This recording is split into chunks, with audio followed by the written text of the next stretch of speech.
Good evening, I'm Adrienne Arsenault in Japan for Tokyo 2020. The opening ceremony is now just hours away, but what will dominate after that, the competitions or COVID?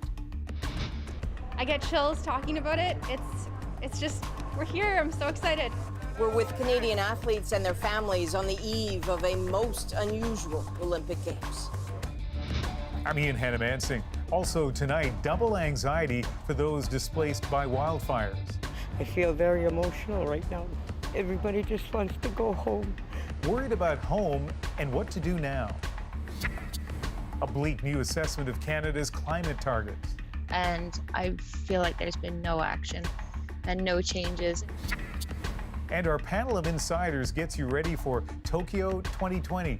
It's a very scary idea to be performing in an empty stadium. What it feels like from those who have been there. This is The National. The countdown is on here in Tokyo. You are looking at Olympic Stadium, where in just a few hours, the opening ceremony of these Olympic Games will begin.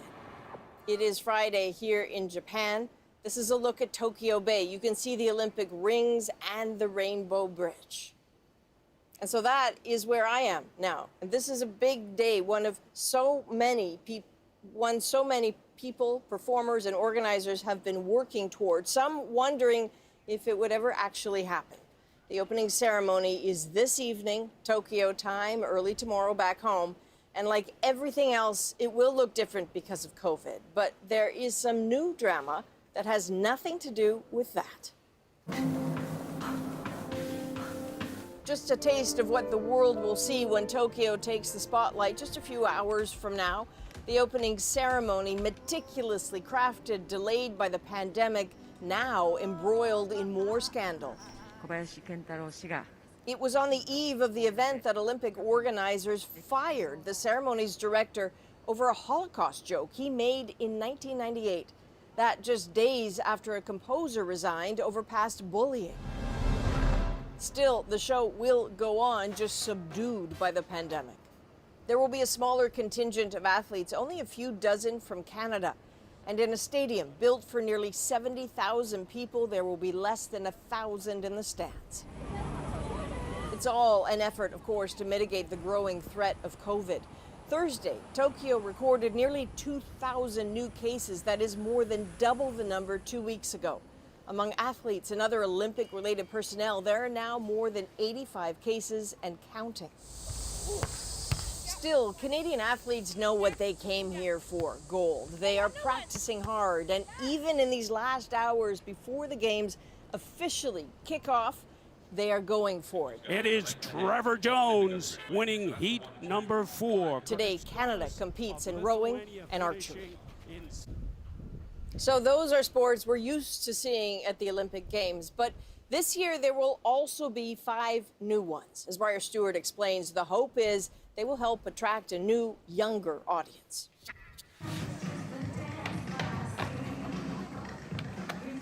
A sport that first began on the streets, now jumping onto the Olympic stage.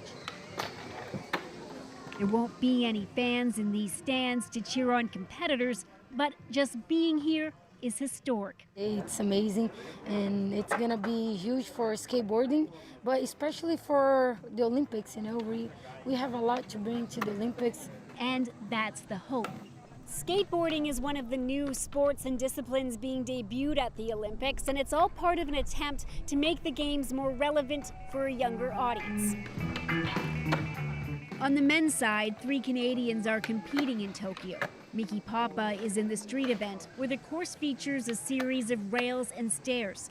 Andy Anderson is competing in park, where athletes navigate a hollowed-out bowl. I have a lot of goals to have fun and to do my absolute best and to make as much of an impact, a positive impact on skateboarding that I can. Another new addition, 3x3 basketball. And 100 kilometers southeast of Tokyo, Surugasaki Beach will be hosting the first crop of Olympic surfers. Toshimun Hashimoto is hosting the U.S. surf team in his hotel. Until now, he says, people had an impression that surfing was a sport for fun, but I'm very honored that it was chosen as an Olympic event. Organizers had hoped to have large fan zones with music and a festival-like atmosphere. COVID crushed that idea, but the ultimate goal for the IOC and broadcasters is to get more fans watching. Particularly in North America, the median age of audiences has now crept over the age of 50. So people that are watching are older men, and they're really concerned by that because obviously they need young people to continue to stay relevant. And that helps when so many of the competitors are very young themselves. Raisa Leal is one of two 13-year-olds in the women's event. A Brazilian who at 8 years old became a viral sensation when she was skating in dresses. Female skateboarding didn't have the attention it deserves, she said. It's a dream to be in the Olympics. The organizers are hoping that the athletes' skill and style attract a whole new generation of fans. Briar Stewart, CBC News, Tokyo. Now we're going to have more from Tokyo a little later on in the show, including a look at how Team Canada is feeling about this moment. It's a really big deal for me to be here. I get chills talking about it. It's just, we're here. I'm so excited. That excitement is very real, even though these games look and obviously feel different for Canadian athletes. They are here alone, their families watching back home. So coming up, we get as close as we possibly can to the Athletes' Village to see exactly how Team Canada is managing. And so we will be back a little later on from Tokyo. Until then, Ian, back to you in Vancouver. See you soon, Adrian. Right now, let's take a look at the wildfire situation here in Canada. Across this country, hundreds are burning out of control, and that is forcing people from their homes. In Western Ontario and Eastern Manitoba, approximately 5,000 people have left, all of them in First Nations communities. Now they're living with the uncertainty about what's happening at home and what happens to them in the meantime. Marina von Stackelberg spoke with some of the people affected. I feel very emotional right now. Everybody just wants to go home. But this is the road home. Bloodvein First Nation in eastern Manitoba is mostly evacuated. 2,000 people from 5 First Nations are now at hotels in Winnipeg and Brandon. Right now we're all confused. I don't know what's going on. Our mental stress is really building more every day because we don't know how our homes are. The best thing for them, for their safety, is to be here in Winnipeg. But Frank Young knows the city can be daunting. He's also from Bloodvein, but has lived here for years. He's helping the evacuees navigate their unfamiliar new home. It's been challenging for the community members because a lot of them aren't very well in Winnipeg because they don't really spend a lot of time here. Young's parents stayed back with about 100 others. They're keeping an eye on homes. The flames knocked out electricity to 7 communities, and the fires keep burning. This is one of the more challenging years that we've had in Manitoba. There are only so many resources across the country. 120 members of the Canadian military will be deployed in Manitoba on Friday. The federal government is responsible for evacuations of First Nations. Our hearts are with them, and that we'll make sure they get what they need to sustain themselves through this really trying time. We were told probably middle of August, but I don't know, but they're not letting anybody go home till the fire and the smoke is all gone. All the while worrying about those they left at home, like John Cook's brother. He didn't want to leave his cats. He's raised cats for a majority of his life. Many people chose to leave their pets behind, not allowed to take them into the hotels. A rescue group has been going into Bloodvein First Nation, taking some pets out and leaving food for those left behind. Marina von Stackelberg, CBC News, Winnipeg. More people are fleeing fires here in BC today as well, and officials are scrambling to figure out how to help the most vulnerable. It's a scary situation, and we have a lot of people that can't drive. So you got to, these seniors, you know, how are we going to get them out of there? More than 4,300 properties in BC are under evacuation order as nearly 100 fires continue to burn out of control. More help is on the way from other jurisdictions. Tomorrow, Quebec is sending 100 firefighters and support staff to BC. Canada needs help if it has any chance of meeting its climate change targets. That's according to an environmental think tank in a report being released tomorrow. David Thurton has the details. Of my my grab and go bag with all my emergency stuff and extra clothes. Living near the threat of wildfires, Adrienne Clay is ready to flee at a moment's notice. I've got my peanut butter and my honey, which are staples. Where she lives, it's not lost on her the role climate change is playing and the need to reverse it. I'm a little disappointed right now in how the different governments are not working towards the goals that they agreed to and that they set. So hopefully I'm wrong. She's not wrong. According to a new report by an energy and climate think tank, it concludes Canada isn't on pace to make a 2030 target, never mind hitting net zero by 2050. One of its authors says the responsibility has to be shared. Given that we live in a federation and that provinces hold a lot of the powers over energy and natural resources management, and so on greenhouse gas emissions, we need to bring the focus onto their responsibility. The federal Liberals say Ottawa can't do it alone. The findings are particularly challenging for some of the provinces that have been less robust in their work on the climate file, most particularly some of the Conservative-led premiers and provinces in the prairies. Alberta is Canada's largest greenhouse gas emitter. In a statement, its environment minister says the province is a leader on climate initiatives, from tightening methane regulations and investing in carbon capture, storage, and sequestration.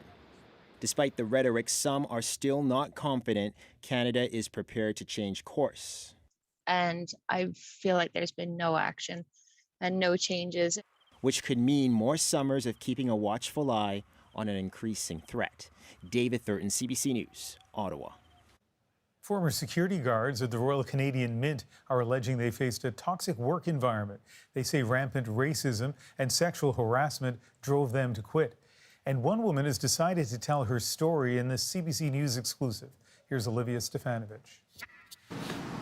Joelle Hainzelin says it's taken her more than a year to drive past her former workplace without suffering a panic attack. I trained myself just to drive by and then diminish that physical reaction every single time.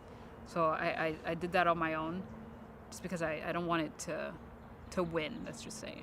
The workplace is the Royal Canadian Mint. Hainzelin says she was subjected to racist comments during her 8 years as a protective services officer. Then the jokes started like, don't steal anything while I'm not home. Every year it got worse. Hainzelin says she was constantly taunted by her colleagues, even supervisors, who asked if she went to school in a mud hut, whether her tattoos were gang affiliated. You just take it and you can just laugh around even though it bothers you. Then, during a conversation about the primatologist Jane Goodall, I had one officer point at me and he said, "Chimpanzee, we work with one." That was my tipping point. Hainzelin says she asked her colleagues to stop, but says things got worse once they knew management had been made aware. I have never felt like more alone in my life. Hainzelin says she also experienced sexual harassment at the Mint. 4 other security employees spoke to CBC News on the condition they not be named. They corroborated a culture of racism and frequent unwanted touching.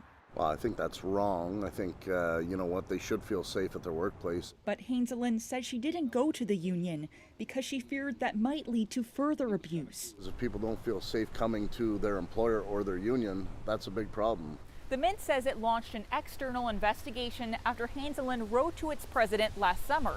It's still awaiting that report, but says it plans to implement its recommendations. Olivia Stefanovich, CBC News, Ottawa. This was day 2 of the federal government's National Summit on Racism, and today the focus of the talk was on tackling Islamophobia. But many community leaders say what's needed most is action and the political will to back it. Travis Danraj explains. Atia Sheikh thought her 11-year-old daughter's last week at school would be like most kids, a time of excitement and joy. Then she received a call from the principal about a note in her daughter's backpack. And the note said, "Death to Muslims." And at first I didn't understand what she was saying. It didn't make sense to me what he read out, "Death to Muslims." And I asked him to repeat it a couple of times. This is the note, which Edmonton police are now investigating as a possible hate crime. I mean, we've had people being stabbed in Saskatchewan. We've had knives pulled on people in Alberta. We had mosques vandalized here in Ontario. What more needs to happen so that we can change? Days after members of the Afzaal family in London were run down and killed by the driver of a truck, political leaders vowed to confront the issue. At today's summit, more promises. To young Muslims who take to the streets to advocate and protest, who call on their elected officials to do more, we see you and we hear you. But some insist a summit is not needed. I think it's shameful, insulting, and obfuscatory for the government to pretend that what they need is more information about Islamophobia.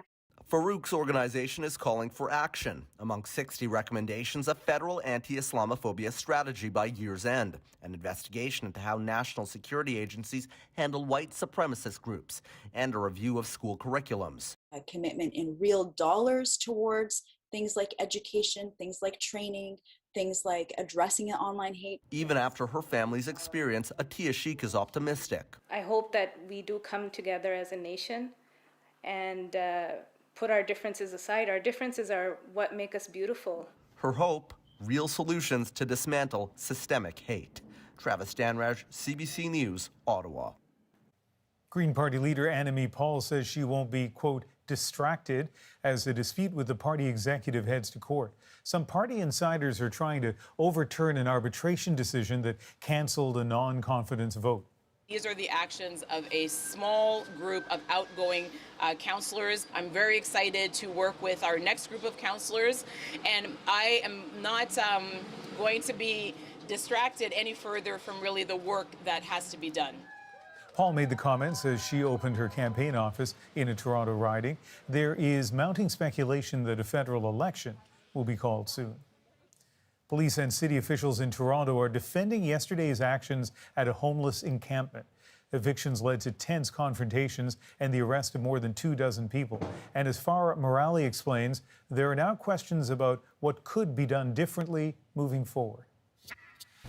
Today, all quiet at Toronto's Lamport Stadium Park, a very different scene from just 24 hours earlier, when police forcibly removed homeless campers and their supporters.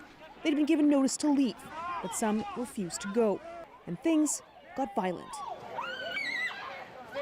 We were lined up kind of in the middle of the encampment. Aliyah Pabani came to support the homeless campers. She was arrested and says she was later pepper sprayed. It was obviously like a disgusting display of force. It was a siege. Residents were pretty traumatized by it. One of the residents goes by Jay. He was evicted last month from a different homeless camp. I wish they didn't do that and they were more peaceful. It's the third time in 1 month the city has moved to forcibly clear a homeless encampment. It says camping in parks is unhealthy, unsafe, and illegal, and that it's offered residents safe indoor accommodation. I think we can just see from where we are that none of those solutions are permanent. But some question whether the cycle of forcibly removing homeless residents, only for them to return, addresses the core issues. The challenge is the people who live at a Better Tent City are hard to house. They do live with mental illness, many of them, and or drug addiction. In Kitchener-Waterloo, a similar cycle of evictions was happening until volunteers unilaterally set up a community called A Better Tent City, where homeless residents have their own cabins and access to supports. The city later donated land to the project. There's all kinds of ways that we've taken the tent city, the benefits of a tent city, and improved on them and built a community.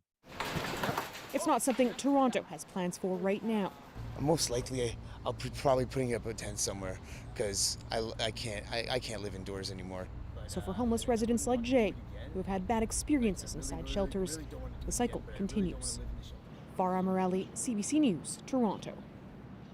Next, I'll be back from Tokyo with the real stars of the show. Hey, Skylar, look at you. How do you feel? I feel great. Team Canada excited but isolated in the Olympic bubble. We'll hear from the athletes and their parents left to watch back home. And later, our Olympic insiders help set the stage. This might be the most challenging event for these athletes. Canadians who've been there on what to expect. And the seniors' home that told the province they just want to dance. They got noticed. Now they're planning a party. We're back in 2.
Thank you.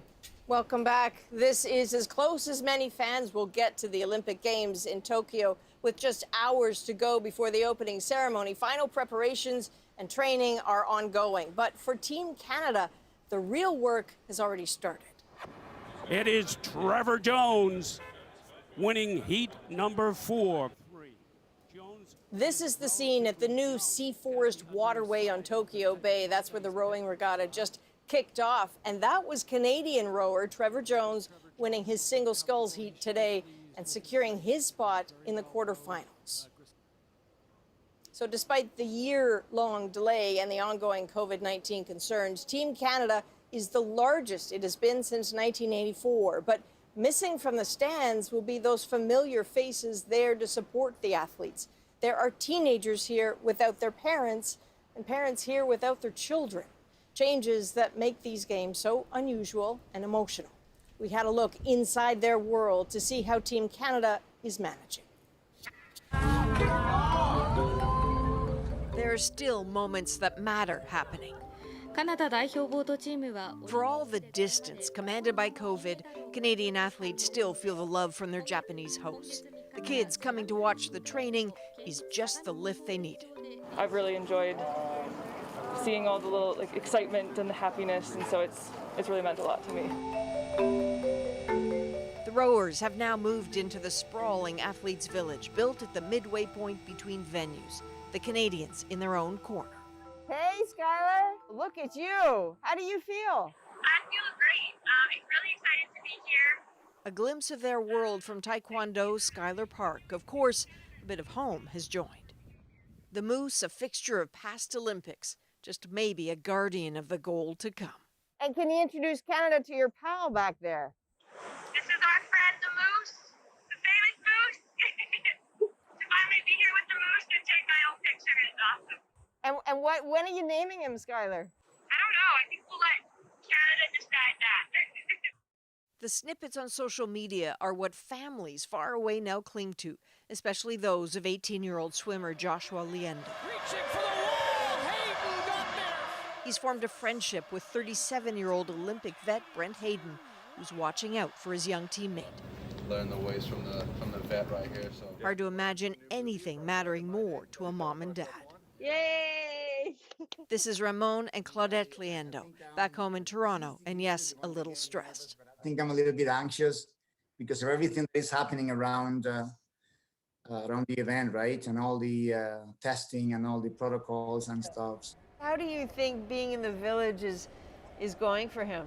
One of the things is we have Brand there, and Brand is, he seems to be, yes. Brent was so sweet. And then, oh my God, he's going, as a parent, right? You want a big brother there who's like have his head on. And then when Brent was going and everything was like, oh, such a relief for me as a parent. Me seeing you, I feel like, you know what? I feel like I'm connected. Now I feel like, okay, she's there, I'm talking to her, he's there, like, like my only link, right? I know. There is a spot where you can get a little closer, the edge of the village plaza, like a town square, and those red uniforms are everywhere. How's the village? It's really good. And with some good fortune and the likes of paddler Haley Daniels wander by, you get a real sense of how they're feeling. It's a really big deal for me to be here. I get chills talking about it. It's just, we're here. I'm so excited. Women's canoe is making its first appearance at the Olympics. Daniels helped make that happen. And there's something else to know about her. It's the story of her dad, who she still calls Dad, Kimberly Daniels, who is transgender and here in Tokyo. I'm really, really lucky. My dad is actually a judge, so she will be one of the first transgender judges to ever be at the Olympics. So I feel super grateful that my dad gets to be on the side of the river with me. My mom and brother will be cheering super loud from Canada, and I can hear them even though they're not here. You're pretty quick to be emotional about this moment. Like, what is it that's happening there? Yeah, I'm trying not to cry right now. It's you work so hard to get here every day. And I know my mom, my mom and my dad, oh my goodness, okay. Sorry. My brother and my mom and my dad made as many sacrifices as I have, so I'm really grateful, and these are happy tears. So, yeah. You're gonna make me cry too. I'm sorry. It's really a big deal for us, so. For all of them, it just doesn't get bigger than this moment.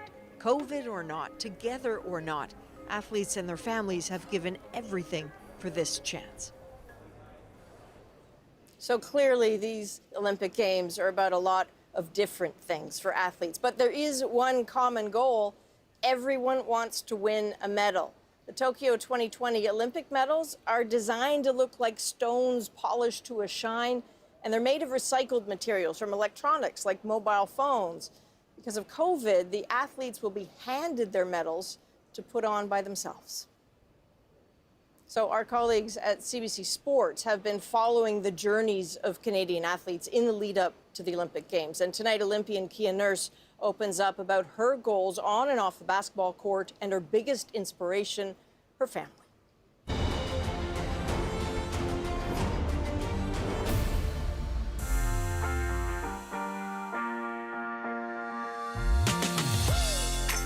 I feel like where I've come from is the big reason why I want to do good in my community, because that's the reason I am where I am today. Thanks, Shop. Okay. Baseline, baseline, baseline. Oh. Easy. It's fun to play with Dad.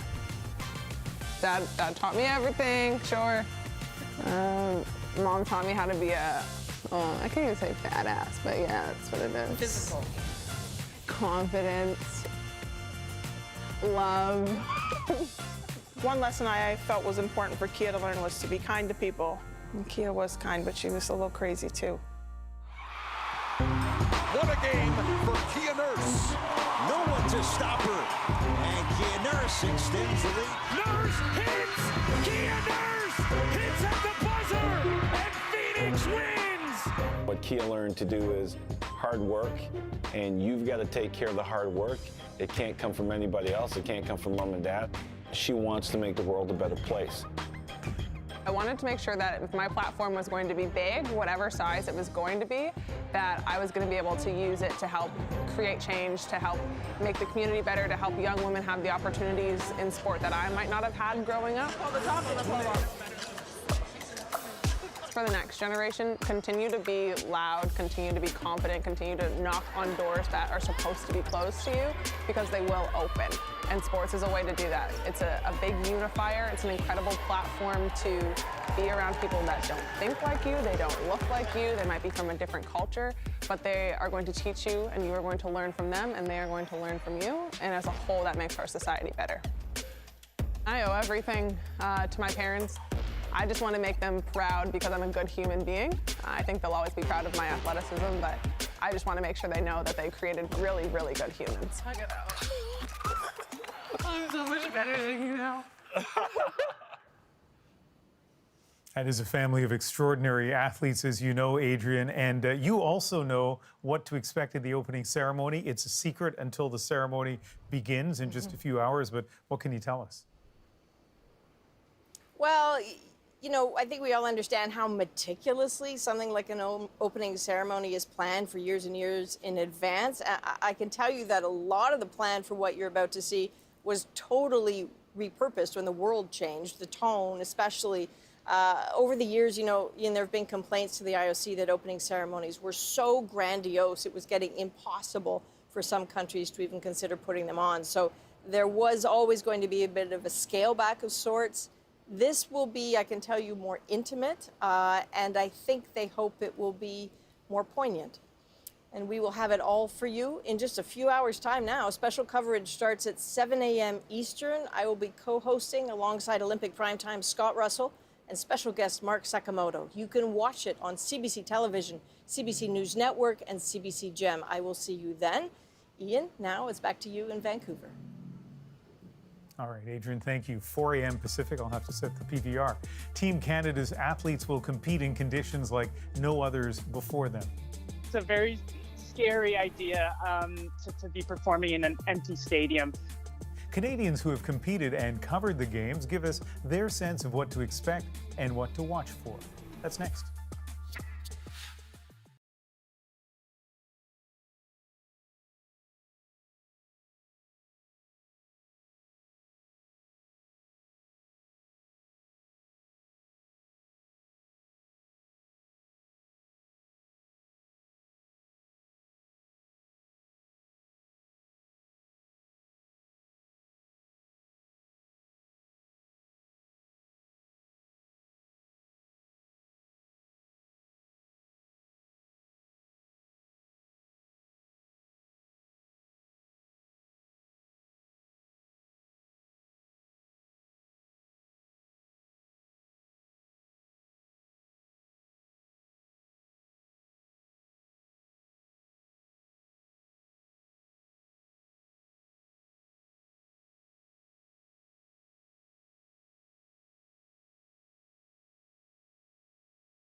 we had mentioned, the Olympic Games officially kick off tomorrow.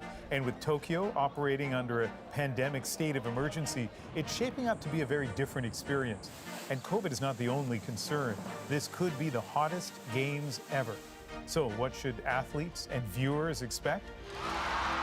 Tonight, we're joined by Patrick Chan, a three-time figure skating world champion who competed in 3 Olympic Games, winning gold in Pyeongchang in 2018. Big shot by Winnie Corn-Miller. Winnie Corn-Miller co-captained the first Canadian Olympic women's water polo team at the 2000 Games in Sydney.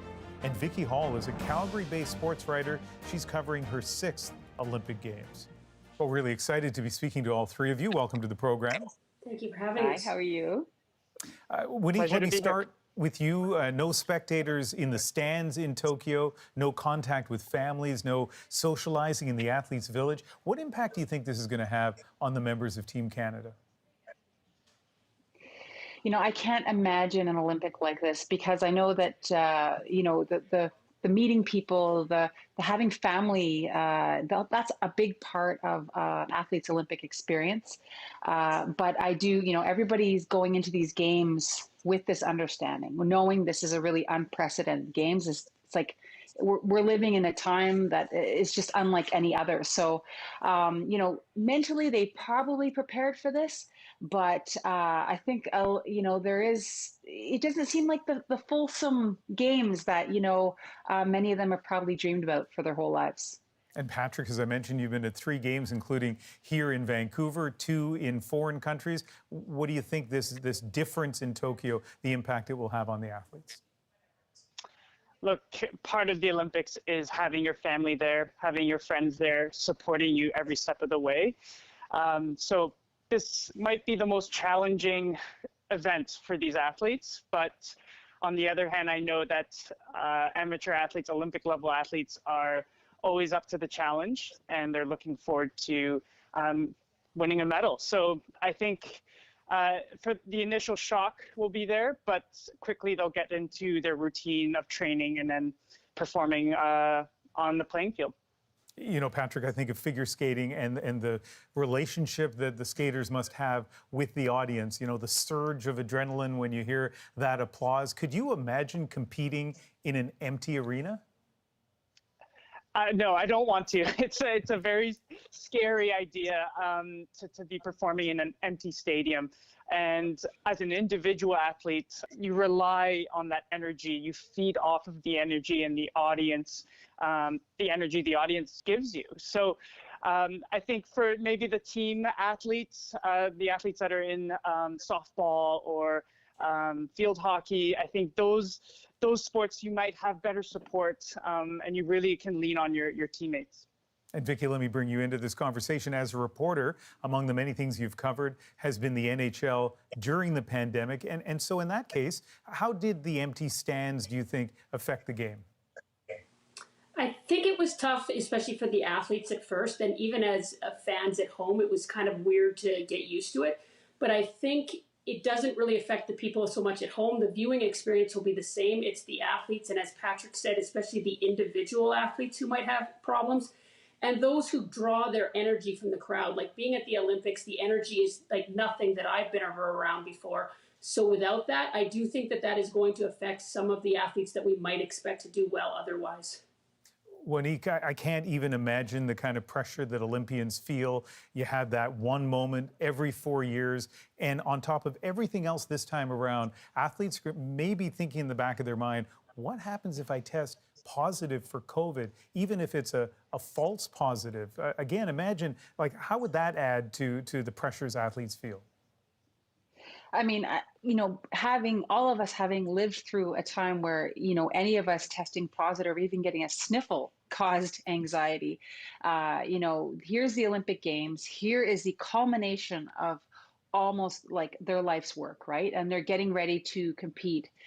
In a team sport, I can speak from, you know, that perspective, you know, knowing that you're an integral part of this, like this larger machine that is going forward to try to win a medal. I can't even imagine that kind of stress. There's a stress of injury. There's a stress of, you know, all these illness that can happen at the Olympic Games. But this is something that really you almost have no control over, and other than locking yourself in, in your room. And, we've already heard of athletes testing positive, like a member of the U.S. women's gymnastics team. So what an incredible stress that I can't even imagine. And I know that they prepped for it, but can you really be ready? I don't know. We're going to see incredible athletes rise to the occasion in these Olympic Games. And that is the essence of the Olympics, incredible athletes rising to the occasion. So let's finish with this. I only have about 30 seconds for each of you. And Vicky, let me begin with you. What are you looking forward to in these games? I'm looking forward to seeing female athletes shine on the ultimate stage. That's the big thing. We haven't seen much of them. Patrick? Looking forward to those new sports: skateboarding, surfing, speed climbing, and of course the women's soccer team. And Monique? Well, I'm really looking forward to Jillian Weir, a Mohawk Onyankahaga athlete competing in the women's hammer throw. Women's water polo finally back there after a long break. And I'm looking forward to watching Under the Grass in the 100 meters. Yeah, no kidding. Listen, great talking to all three of you, and I'm going to get a chance to connect with you later on in the games. Thank you. Thank you so much. Ian. Next, the crisis on the streets of Lebanon, making life unbearable, especially during this pandemic. Plus, rescues from the floodwaters in China. We'll be right back.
At least 33 people have been killed by flooding in central China. Several people are still missing. Some areas have had the heaviest rainfall ever recorded. Tens of thousands of people had to be moved into shelters, and officials say the rainstorms are expected to ease in the next few hours. In Lebanon, an economic crisis is driving people to the brink. Unemployment, hyperinflation, and shortages for essentials like fuel and medicine are making life unbearable. Salima Shivji takes us to Beirut and shows us why so many are trying to leave. This is what it's come to. The desperate wait for gas, the frustration that there isn't any left. A shortage so acute that lineups stretch all over Beirut. This taxi driver has been waiting an hour. When he finally gets to fill up, there's only resignation in his voice.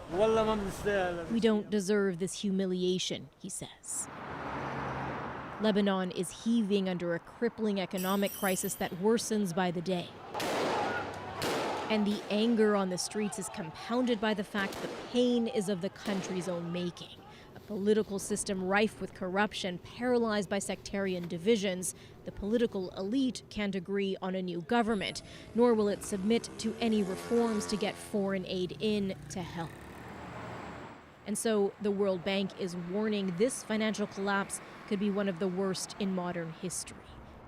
Made even worse by the deadly explosion that ripped through Beirut's port last year. The Lebanese pound has lost 90% of its value, and it's still falling. In a country that imports almost everything, that means common medication is now too expensive to keep these shelves stocked. Pharmacists forced to tell customers they're all out. Hopefully I'll get it next week, he says, but hope is hard to come by. What's more difficult is the problem that we can't do anything. It's something that's not in our hands. Sometimes we are obliged to sell by sachets or by only a few tablets, let's say, so that we give to many people as we can. That frustration also clings to the interactions at this hospital, tainting every moment for staff fighting back a pandemic. It's kind of become part of the job where you just have to turn people down. And even if they're admitted, you're not sure if you can find the medications they're going to need. So that's pretty stressful. Pamela Fransawi can't take it anymore and is ready to leave for Canada. And everyone she knows wants to get out too. You just feel like you're working and you're putting in all that effort and it's all for really nothing. Why stay, she says, when the money you make is worth less every day and there's even less hope that the pain will end anytime soon. Salima Shivji, CBC News, London. Next, the NFL issues a warning to non-vaccinated players. Plus, it suggests to me that people are celebrating again. The return of the party as Canada crosses a new vaccine threshold.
I think the NFL is sending a very strong signal.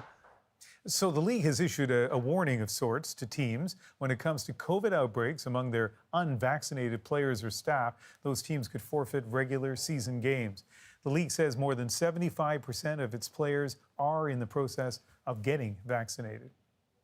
Today, Canada passed two major thresholds in our country's vaccination rollout.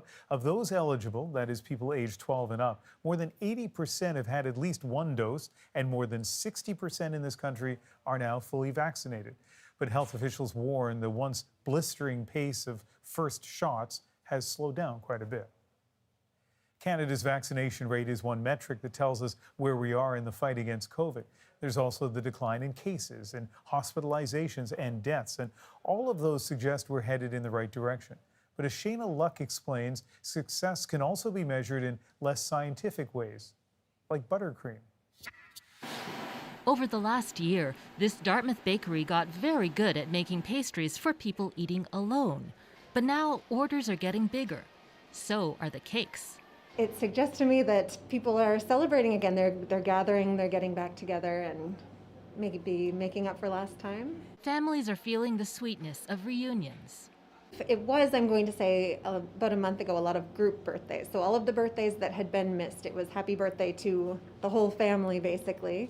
And then graduations last month were a big thing. Single people account for more than 28% of Canadian households. That's created a big market for single-size servings. But cakes, that's a special case. It's very, very difficult to eat a cake on your own. Cakes tend to unite people, or cakes are like the exclamation point of an event. Charlebois expects to see all kinds of shareables back on the menu this summer. Which is really kind of ironic because 12 months ago we were thinking about not sharing anything at all. A beautiful meal needs a beautiful setting, and this manager with a party supply company is suddenly busy. We really saw a lovely uptake in orders probably about 4 weeks ago. They're setting out more chairs, a bigger tent, as people begin to gather again. I would say versus like last year, we probably doubled. Back at the bakery, the orders are still pouring in.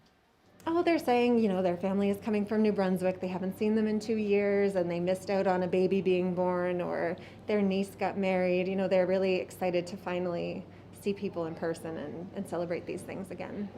Which means the dessert is really just the icing on the cake. Shayna Luck, CBC News, Halifax. Okay, that was spectacular, and so is this. A group of seniors in Newfoundland and Labrador are planning their own party this weekend. How they use their dance moves to get the go-ahead from the province. Next.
so hard. I bought you my car. When COVID restrictions took dancing away from their retirement home, these smooth movers leaned on the movie Footloose to protest. Now the health minister says they can cut loose again, and he's been offered a spot on their dance card. I thank the Footloose fans for bringing it to my attention, and the offer for the dance card is great, but I'm no Patrick Swayze, so you will be sadly disappointed. So now with the province's permission, they're planning to party this weekend. Their excitement to get back to the dance floor is our moment. We had a 16-month ban on dancing. So we had assumed that the dancing restriction was going to be lifted because all of our seniors were doubly vaccinated. This was intolerable for our seniors, so they wanted to protest. So we all sat down with a cup of tea, and before you knew it, Footloose was born. Now I gotta cut loose, Footloose. You know, this took a real toll on the seniors. I mean, they love to dance. And it's good for our mental health and our physical health and everything else. You know, we were taught that the minute your feet were on the floor, you were sort of dancing, right? Well, since we could walk, I guess we danced. Newfoundlanders sing, dance, and do it all from the time they can move. The Minister of Health, our Free to Seniors campaign worked. They'll be doing cartwheels and flips out there. They're going to be so excited to be dancing again. And I mean, it was so exciting. And we want to dance, and now we've got our freedom. So what they did, fantastic. What the province said in response, doubly fantastic. And then that video is just off the charts. What a nice way to end the program. That is the National for July 22nd. Good night.